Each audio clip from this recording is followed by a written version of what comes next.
శ్రీరామకృష్ణ దైవంతో సహజీవనం బ్రహ్మానంద స్వామీజీ.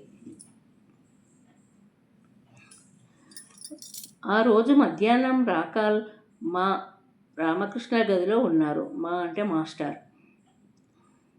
శ్రీరామకృష్ణులు జగన్మాతతో ఇలా సంభాషించటం వారు విన్నారు.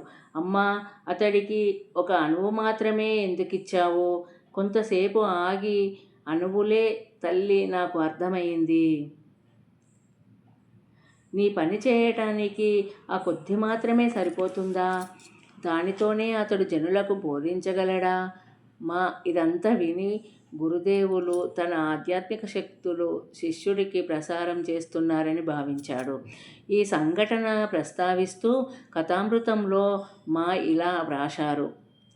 శ్రీరామకృష్ణులింకా అర్ధబాహ్య స్మృతిలోనే ఉన్నారు. రాకాలతో నాపై కోపంగా ఉన్నావు కదూ? నీకెందుకు కోపం కలిగించానో తెలుసా? దానికొక కారణం ఉంది. అప్పుడే ఇవ్వవలసిన మందు పనిచేస్తుంది. శాస్త్రవైద్యుడు మొదట తలపై వ్రణం కలగజేసి దానికి మందు వ్రాసి అది పగిలేట్లు, ఆ తర్వాత ఎండిపోయేట్లు చేస్తాడు. జై శ్రీరామకృష్ణ.